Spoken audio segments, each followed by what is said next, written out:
this is letting me add a third person for whatever reason.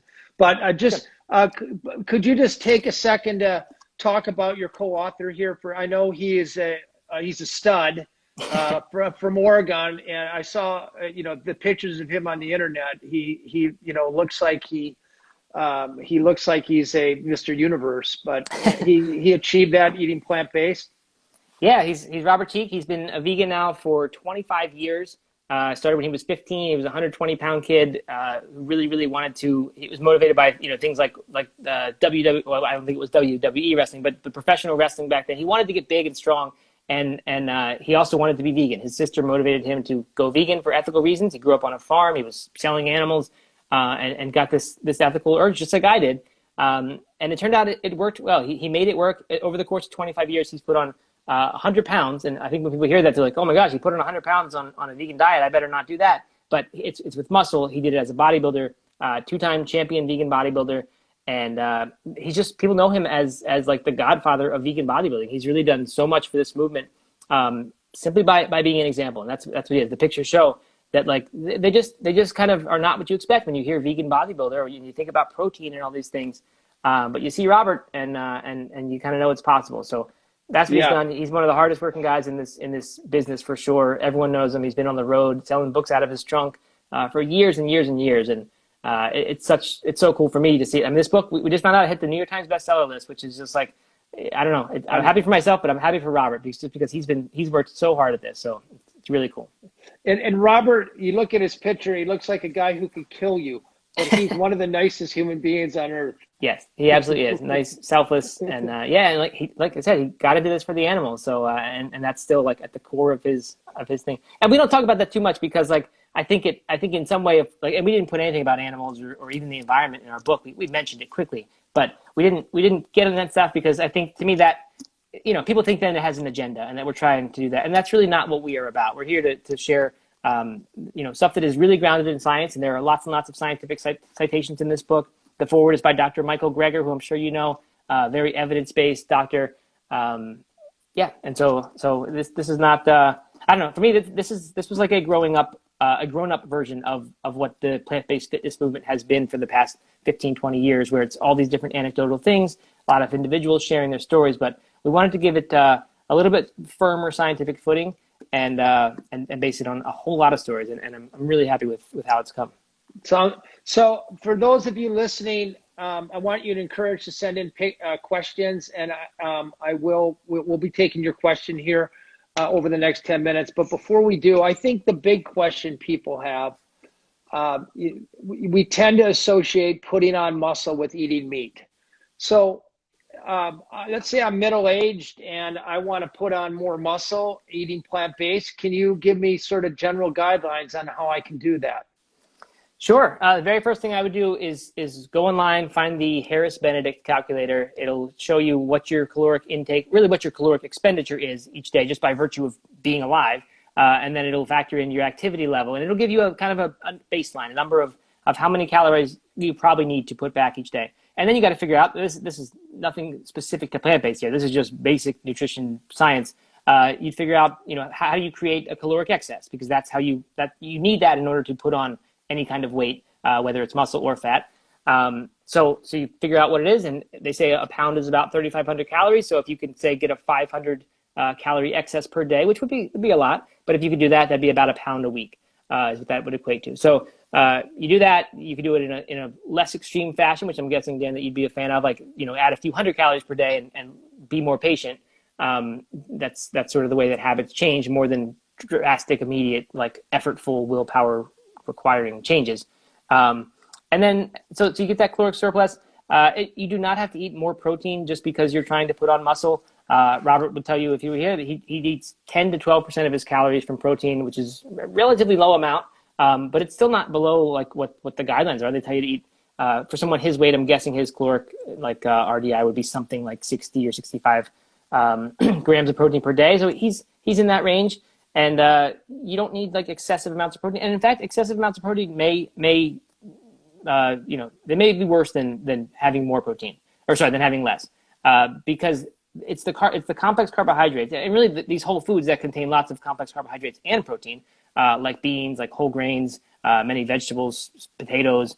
Those are going to be packed with micronutrition. And that's what it is. I think so many people focus on the macros and hitting exactly the right ratio of carbohydrate to fat to protein.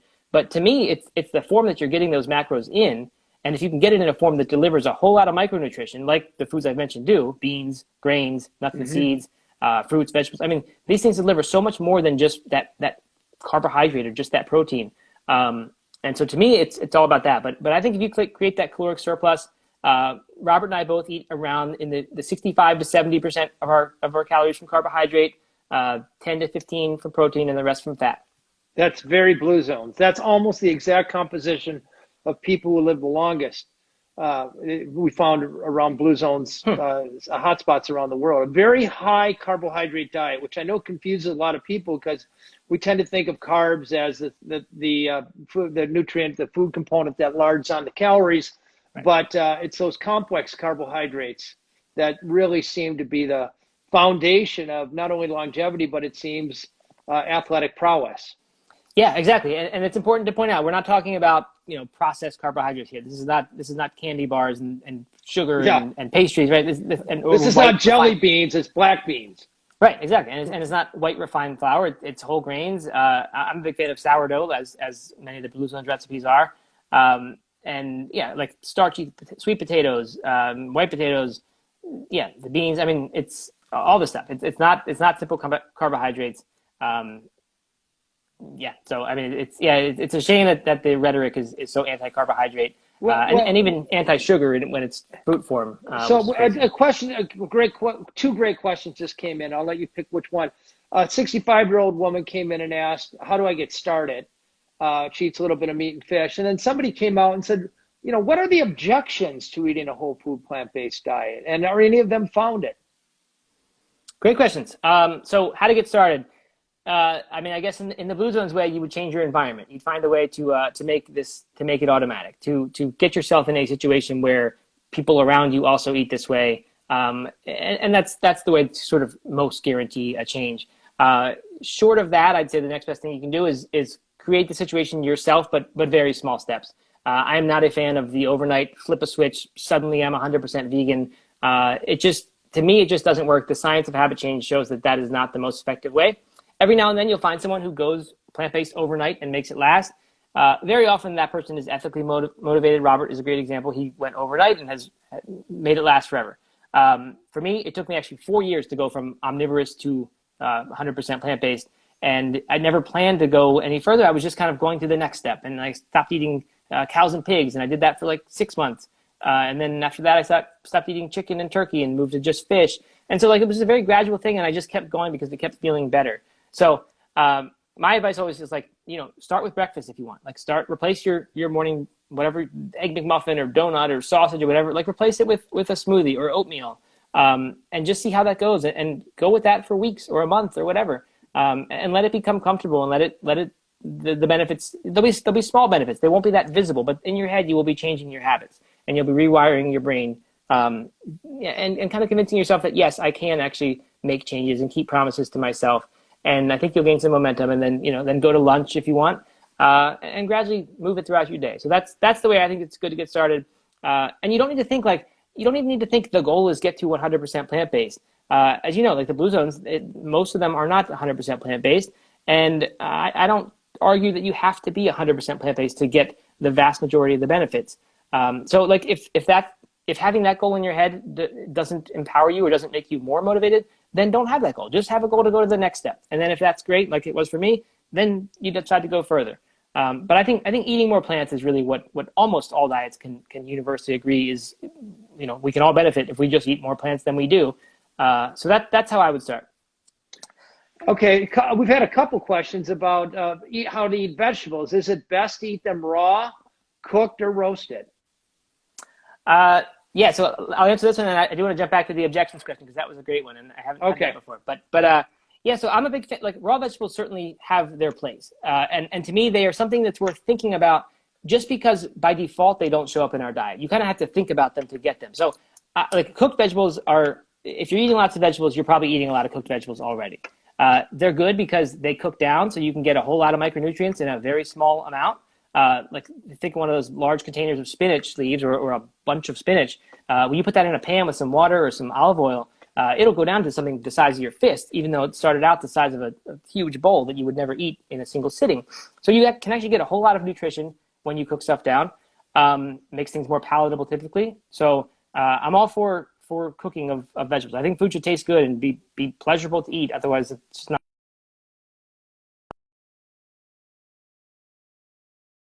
that cooked vegetables don't. And if you can get your vegetables raw, like take every opportunity to do so. So throw some spinach into your smoothie if you want. You know, have veggies and hummus as your little happy hour or as a snack during the day. Just go for it. Certain cruciferous vegetables you're going to get more benefit from unless you're preparing them very carefully. You know, chopping 40 minutes ahead of time to let this reaction happen. That really releases all of the blanking on the name, the compounds that make cruciferous vegetables so good. Sorry, I don't have it on the tip of my tongue. But anyway, like sulforaphane is one of them. But anyway, so if you eat them raw, though, that you don't need to do the early prep or anything to get the most benefit out of cruciferous vegetables. So, you know, just a good mix of raw and cooked is really the short answer to that. As for objections, I think, you know, there are some good ones about protein. There are questions about amino acids, like lysine is one of them that is kind of hard to come by on a plant-based diet if you're not making a deliberate effort to get it. I don't think that overall protein is an issue. To me, that is a myth, this idea that you can't get enough protein on a plant-based diet. But when people ask about amino acids, like you can definitely get a complete amino acid profile, and this is another myth, the idea that you can't get complete proteins from a plant-based diet, but you don't really need complete proteins because your body pools amino acids over the course of the day. So as long as you're eating a variety of foods, you're going to have all the amino acids you need. Your body can make the proteins it needs. But lysine is one. I'm going to ask you to these micronutrients I know are important, but I want to know, and I'm sure a lot of people want to know, what should I eat for lunch? Mm-hmm. What can I eat for lunch to make sure that I'm getting enough protein so that I can build muscle mass, or I'm not getting sarcopenia, or great. Yeah, yes. And I think taste is an important element to this as well. Definitely. So to me, this is where first of all, I love this approach rather than talking about the individual stuff, the micronutrients and all that, because to me, this is what it's about. This is how you make real change. And you're absolutely right. The taste is crucial. It's got to be enjoyable and practical, or it's just not going to last. So what do you eat for lunch? I mean, to me, lunch is usually leftovers from dinner. And that can be, I mean, anyone who knows the Blue Zones meals, that is what we typically have. We have a lot of pasta with beans. That's a very common thing. More beans than pasta typically. You know, maybe a burrito bowl with rice, beans, all kinds of vegetables, tomatoes, spinach, pumpkin seeds. You know, just these are really normal foods. I know people think that it must be a strange idea to eat a plant-based dinner. But it's really not. I mean, lots of stir fries you can do. I use tofu. I have no problems with soy or anything like that. But so like a nice stir fry could be good. As far as like lunch, if you're not making dinner, if you don't have leftovers, I honestly think the huge salad with say chickpeas on top, and then either extra virgin olive oil and vinegar as a dressing, or something made up from nuts if you don't want to have olive oil for some reason. Not for some reason. And there are some legitimate reasons people like to avoid olive oil. And if that's you, then you can do a nut-based dressing. There's all kinds of good nut-based ranch dressing recipes out there, or tahini garlic sesame flavor kind of dressing. So I do that, and then I usually have a whole grain on the side. A slice of sourdough bread would be great. Maybe some farro. You know, just something that's going to add a little bit more substance to that lunch of the salad with the beans and the I see your partner Robert is chiming in, advocating for a big burrito bowl. Something we can all get our arms around, right? That's right. He's all about the burrito bowl. He says giant salad with chickpeas because he knows. I'll tell you, one of my favorite is very simple: black beans, roasted squash. You can buy chopped up at the store. Brown rice topped with avocado, sriracha, and then soy sauce. I have found, writing this Blue Zone Kitchen, the most important ingredient in any recipe is taste. You can go on and on about micronutrients, but if people don't like it, they ain't going to eat it. So, this a book that not only explains why it's good for me, but how to make it taste maniacally delicious. And I know your book has 60 recipes in it. I know you've written an earlier book. You might say a word about that, but this book, if I understand correctly, you actually collected the favorite recipes from top athletes that have achieved incredible success on a plant-based diet. Exactly. I love that about the book. You're right. I have a cookbook. It's called the No Meat Athlete Cookbook. It was my previous book. But those were my recipes and my co-author's recipes. And she was an athlete as well. But what I think is really cool about these is what you said, that the athletes contributed these 60 recipes. And like, to me, like when 2012, Scott Jurek, this great ultra runner I mentioned, he put out his book and it had 10 or 12 of his recipes, one at the end of each chapter. It was like a memoir kind of book. But to me, an aspiring vegan ultra runner, to get 12 recipes from the best ultra runner in the world, not the best vegan ultra runner, but the best ultra runner in the world, period. It was amazing. Like, that was all I needed. To have those, I could just make those all the time for weeks, and they were gold to me. So the fact that we have 60 recipes in here that like, we went to these top athletes in the world, Olympic medalists, elites, people, I mean, just incredible athletes. And we said, what's your favorite recipe? What's the recipe that you have to contribute here? So to have that collection, and they're all good. These are recipes that these athletes eat all the time, and they wouldn't do that. They wouldn't be able to do that if they weren't delicious. There's curry chickpeas in here. There's Asian noodles, Rip's Big Bowl, Rip Esselstyn's Big Bowl, which is his cereal that he sells in Whole Foods, which is, you can make it at home, and it's delicious and filling and hearty. I have a favor to ask. Yeah. Would you send me your favorite recipe, and I'd like to share it with everybody watching? Oh, that'd be great. Absolutely. All right. Look for a follow-up post. Cool. How do people get your book? Where's the best place to order it now? You can get it now on Amazon. That's the cheapest place. They have it for $17. It's on sale. I don't know for how long because we don't control that. But of course, you can also go support independent bookstores. Most of them will have it. Barnes & Noble, Books A Million, of course, those big ones are going to have it as well. So those are really the places. You can't yet get it outside of North America very easily. You can go to a site like Book Depository, but last I heard they were sold out. Hopefully we'll have deals in those places soon. But yeah, those are the big ones. You guys, this is a totally Blue Zone endorsed book. Oh, that's awesome. I hope you guys have a chance to read it. It should be on every bookshelf. Jeff and Robert, thank you for sharing your wisdom with us today. Robert, we'll have you back, and then stay tuned. We're going to have the favorite recipe from the plant-based athlete here in the next day or two. And I'm just sending you guys a big high five. Congratulations on your New York Times best-selling book. Let's make sure you guys stay on a second week. And thank you for being part of the movement. That would be awesome. Thank you so much, Dan. I really got to tell you, like, I'm such a huge fan of your work. The Blue Zones is one of the things I talk about the very most. In like every interview we've had almost, we mentioned the Blue Zones because everyone says, is this only for athletes? And I say, no, the people who live the longest in the world, they don't even go to the gym to do exercise. They garden, they walk on rocky hills. Fitness is part of their life. So we're always talking about Blue Zones. And to me, it's like, I don't know, it's just one of those feel-good books. I read the book several times, the original, because it just makes me feel so good about like making healthy choices. It's just an inspiring kind of vision. So I love it, and thank you so much for highlighting that work and the plant-based diet that y'all eat. Yeah. All right. Well, thanks for the time. I appreciate it. All right, Jeff.